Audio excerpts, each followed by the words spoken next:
So I have a startup called First Sky Media Group, and we're just over on Pender Street over there. One of the things, obviously we do what you guys have witnessed is protocol. It's a really important thing to me, and if we do anything tonight, I'd love to talk with anybody about protocol and how important it is to us as Indigenous people. Thank you for inviting me up here. I also wanted to say something in our language. Imot sam swagan, chochu chapi, nishtes geja. So what I said was, I feel good. Da, da, da, da, da. I did actually. Imot sam swagan is I feel good. The next part was, we come from this place, and we're all related, is the final words. And that's coming from the Ijutham language of the Clahuslam and Hamalko people. So also want to recognize a good friend of mine who's come into the room, and we do a lot of projects together. He's an artist, actor, and does a lot of work with Indigenous communities with Truth and Reconciliation, bringing communities together. And he's a bit shy, but I have no choice but to highlight him. And it's my good friend, Dwayne E. Howard back there. Thanks for coming, Dwayne. Oh, and Trevor Jang showed up, and he's another Indigenous, another Indigenous rock star. So great to be here, folks. If you ever have any questions, you want to talk to me, lots of government experience, I was on the BCFN for a couple of years. I still have to maintain my, even though I'm not elected chief anymore, I still live that life, and I have to do that. And Dwayne is my mentor, and he's the one that helps me continue on that work as being Hegus, being the chief. And so technology is really important, and with reconciliation, it's equal. It's bringing us at the table and understanding that we have the power to do this work together, because it's important to all of us. So I want to thank you for having me here, and enjoy your day, and hopefully we'll all get a chance to talk. So, Chetam Kwaname.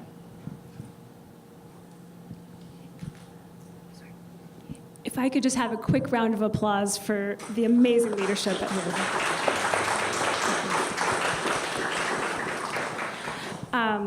I think this really goes to speak about the level of Indigenous talent that will show up for topics that we're passionate about, the people who will take time out of their day. All these people are so busy, and the people in the room, I know how busy you are, and I just really want to acknowledge, I love that our community rallies this way. Working in this type of work, as you know, if it's not for profit, for profit, wherever you are, it's a lot of hours in, and it's a lot of who you are. It's a lot of your time, and I just so much appreciate my colleagues, my friends, my brothers and sisters for not only coming tonight, but for agreeing at the last minute to stand with me here and to talk about this. And it's a really important. It's really important that we explore and discover and add dimension to this topic. And so just thank you so much from the bottom of my heart for coming and for agreeing at the very last minute to participate in a bit of a dialogue about this. Protocol is so important to our people. I want to give you a little bit of an understanding of how that honoring, how that respect, how that tradition translates into a world that is ever more connected, ever more digital, ever more expanding, ever more global. How do we ensure that Indigenous voices, specifically here in British Columbia, are represented in digital spaces, that we're decolonizing online spaces, that we're not recreating the inequality, the racism, the colonization, the patriarchy, the capitalism that exists in our physical lives into online spaces. That's not just an idea that we have to think about, that's happening. We know that. I think that we can all agree and you can see it in data. We understand by the way this economy is driven that data drives us. Data drives the people that control us. Indigenous people have not been, to date, a strong voice in the online space. Why is that? Why did that happen in British Columbia? How do we overcome that? Not only in British Columbia, in Canada, in North America, in the world. The entire existence of humanity rests on our ability to harness technology responsibly, correctly, that we know what we're giving up as human beings the more we rely on technology, that we know how we can implement it to advance our lives, how we can utilize it to grow our economies, how we can use it to increase social economic inclusion. That's the work of the First Nations Technology Council. We are trying to understand in British Columbia how Indigenous peoples will benefit from digital and connected technologies. On a larger, grander scale, we all in this room have to think about this as human beings, as occupiers of this planet, and as people who are of a generation, of a time, that deeply have to think about how we are going to change the trajectory of what our ancestors, collectively speaking, have done. The decisions our Canadian last 150 years has gone. What decisions have been made? We together have to unify to understand how technology plays a role to solve some of these inequalities and also the environmental challenges we have today that are happening on First Nations territory. Technology is the underpinning to so many things, as you can understand. It's pervasive, ubiquitous in your life. So of course it is in our lives too. So when you think about the digital divide in British Columbia, you have to think about at least 203 nations, some treaty, that have less than 10 megabits download speed. Can I see hands for people who understand what 10 megabits download speed means? I figured most of the room would kind of know. What can you do with 10 megabits download? Does anyone know that? Just shout it out if you do. Can you stream Netflix on 10? Can you access email? Yeah. Get loud, it's good. You gotta be loud. This is a discussion. Yes, but no attachments. Yes, but no attachments. That is exactly the answer. Some of us like no attachments. Some of us like no attachments. Okay, commitment. Okay, Sasha, got it. That's right. So what we're going to talk to you about tonight is exactly what the digital divide here in British Columbia looks like from the perspective of the First Nations Technology Council. We're going to tell you a little bit about what we're doing about that, but really what we want to do is have a discussion with you about why you think that matters. Why did you come tonight? Why do you want to be part of this? And what do you think that from your individual perspective, from your organizational perspective, from your ideological perspective, why do you want to see this move forward? And we're going to compel you this evening a bit about why it matters. But I'm guessing, I mean, this is a Vancouver. You came tonight to a Net2van event, so I'm guessing you don't take much convincing. We're going to help to share some of the facts about what's happening and how we can all get involved to support the movement to ensure all Indigenous people have equal, affordable, and sustainable access to digital and connected technologies. And aside from that, why does that matter? Why does that matter for reconciliation? And why does that matter for decolonization? And why does that matter as a community that we achieve that? that's what we are going to try to tackle. Lauren's going to help us with a few slides, but because I have invited a lot more people to the conversation than the slides allowed for, she may be running up and down, just want to let you know. And to give you a quick overview of why I'm sitting here as the Oprah of the conversation. My name's Denise Williams. I come from the Cowichan territory. I always say home of the best sweaters on my dad's side. And on my mom's side, and I think Lena's comment about recognizing your full identity is such an astute one. I didn't for a long time. I'm Cowichan on my dad's side, and I've always been recognized as an Indigenous woman, First Nations woman, and I've felt the ups and downs of that over my lifetime. Also important to recognize that on my mom's side, I'm Scottish, Welsh, and English. She's first generation. She moved here with her parents after the Second World War. And both of my parents have felt a lot of the impact of residential schools. So I also identify as a residential school intergenerational survivor.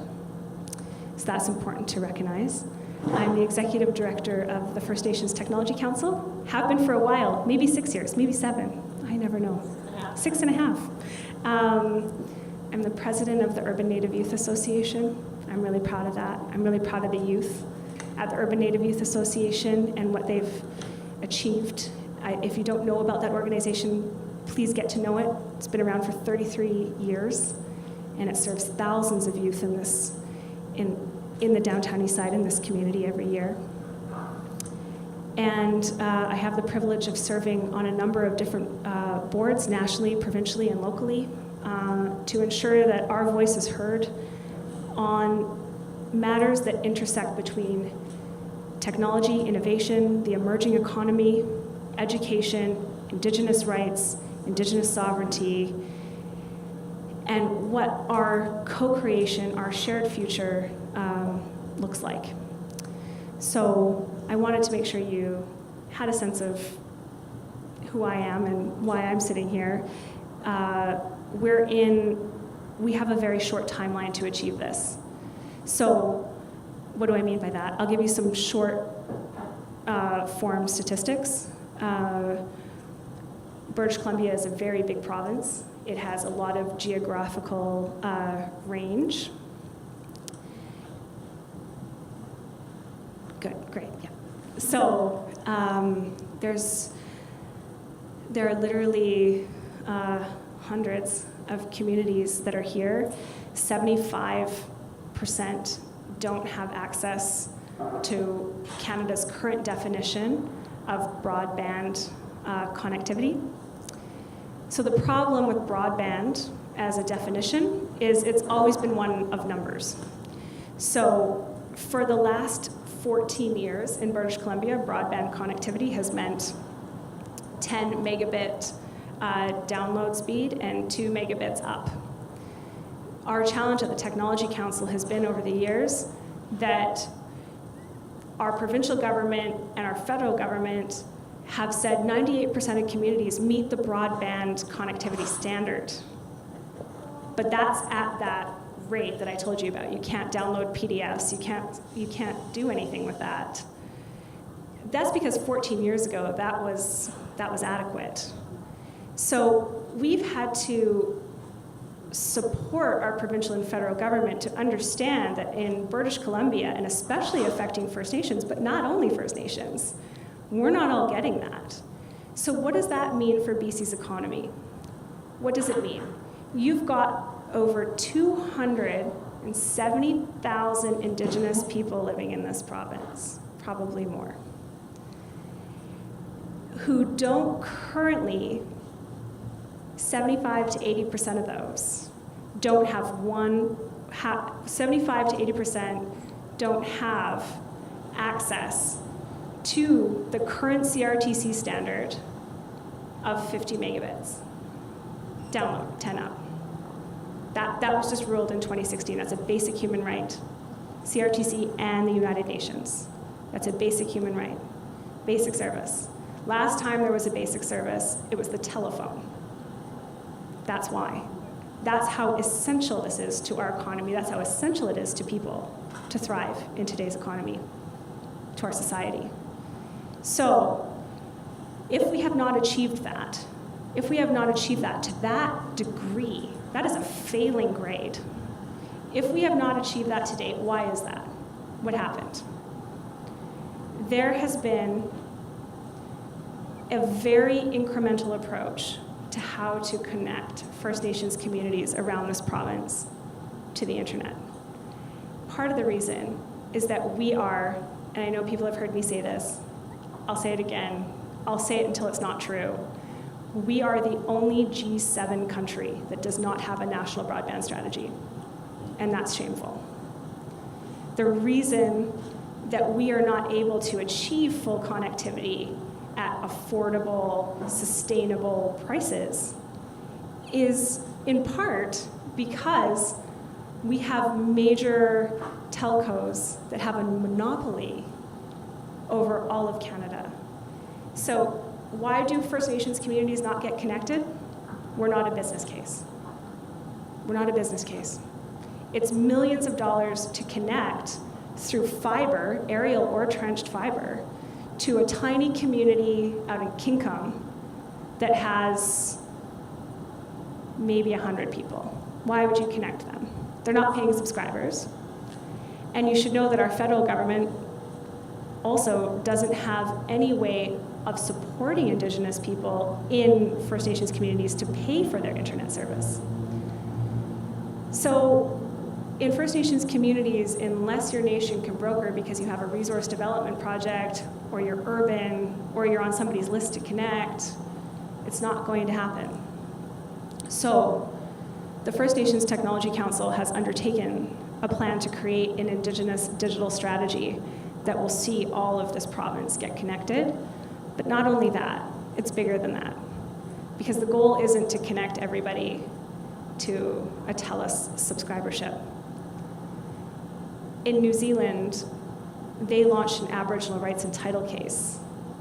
For those of you that aren't familiar with that, what that means, it means that there are Indigenous rights of people before settlers came, before colonization, that were negotiated and are in original Confederation documents, that whether it is traditional rights to land, sea, I'm arguing air, that we have the rights to these things before colonization. And you have probably heard about and seen Crown court cases where Indigenous people have been successful in arguing this. Spectrum is a complicated construct. But I think it's really important that as Canadians, we think about what Indigenous people are owed in terms of spectrum allocation. It's not all about us accessing the internet. The reason I'm saying this is because I don't want to give the impression that we just want access to TELUS TV for $100 a month and wireless services. I believe that Indigenous people have a right to these things as part of our original, traditional rights on these territories. So you will hear a lot of these things coming from the First Nations Technology Council. You'll hear a little bit about what we're doing about it, but I wanted to give you a sense.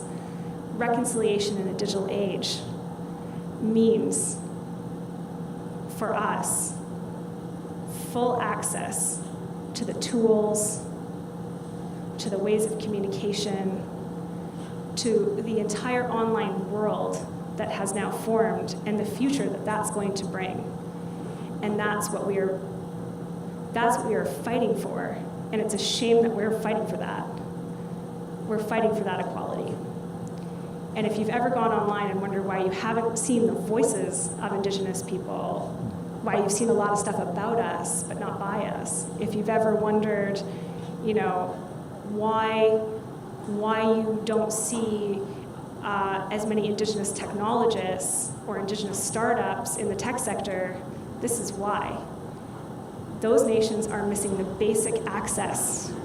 So I love to sit here and talk about the Technology Council's programs that are about creating innovators and entrepreneurs and technologists, but we're starting from literally 250,000 people that have the access of what it is at P3 of Pacific Center Mall. You can't create nation-to-nation relationships and governance with that. You can't be an entrepreneur in the digital space with that. You can't access e-health. You can't access online education. You can't be part of it. You know what I mean? I'm going over the point. But I think it's really important that you understand how many people are affected by that.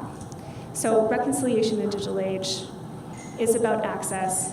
It's also about the ability to use those technologies, how Indigenous peoples see that coming together. We have to co-create that. It cannot be about government telling the nations how they're going to use technology. It can't be about industry influencing how nations are going to use that technology. It's about our people designing, implementing, and ensuring that that technology is about the advancement of our nations, of our people, of our way of life. And that's what we are trying to build. I think it's important that we have different voices on this topic. And that's why I was so enthusiastic to invite so many people to join. One of the people that you've heard is Lauren Kelly, and she has been part of the Technology Council from the very beginning. I like to think of us as just two girls in the garage trying to build something in our early 20s. We're kind of the Steve Jobs and Wozniak of our space, I think.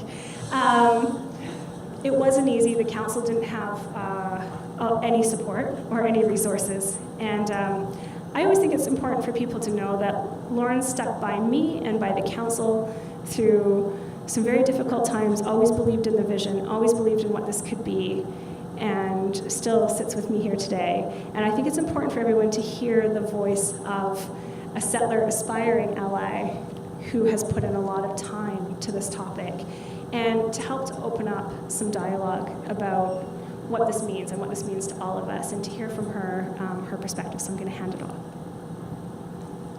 Okay. I'm just trying to think of kind of where to start. I think about the Technology Council and its change and growth over the last 5 years, and there has been a distinct shift. When 5 years ago, when we were trying to write proposals and get into meetings, and I think a lot about actually.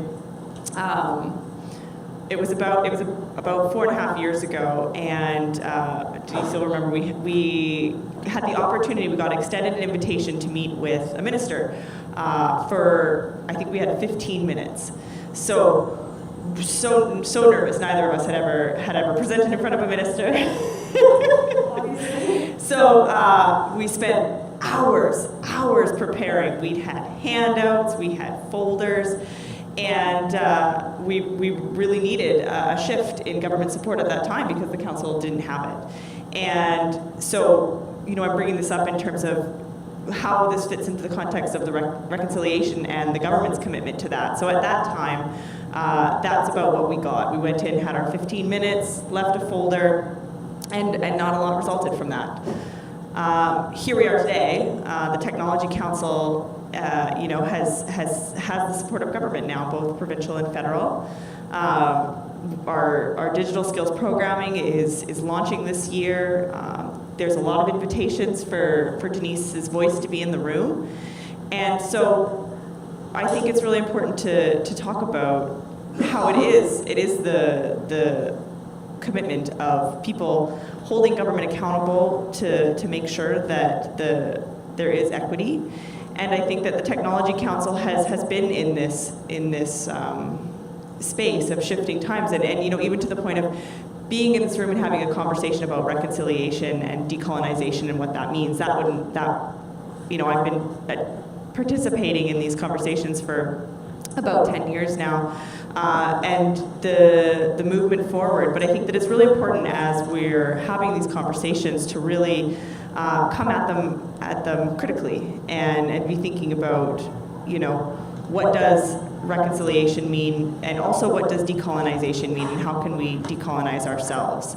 So that's a big, important part of it, is that this is a relationship, and that relationship's not going to shift unless we look at things like white privilege and the systems of power that we operate in, and how can we make those shifts. So, you know, in the context of your own life, as you're hearing about what this exclusion and lack of access has meant for Indigenous communities, be thinking about the spaces and the rooms in which you operate, where you can be bringing that message forward, and be thinking about your own life and how you can participate. So I think they'll start with that, and I'll have some more thoughts later, I'm sure. Thanks, Lauren. I'm going to ask for a couple comments if anyone on the panel is thinking about anything, wants to add anything to that, including some questions, some discussion points. And at the same time, I would really love you to utilize the cards you have and to pass them to Kathy, who will come around and gather those in a few minutes, or now, or yeah.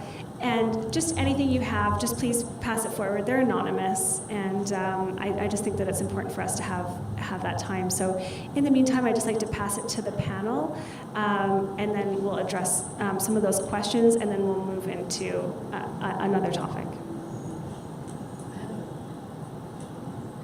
As I said when I started, I'm here in a private capacity, and also listening and learning. But one of the things that occurred to me when I was listening to you speak of Aboriginal rights and title and treaty, and you know, the promise of the air and what's contained in that, and it just made me kind of realize that what's happening now on the broadband and technological front is very similar to a form of rationing.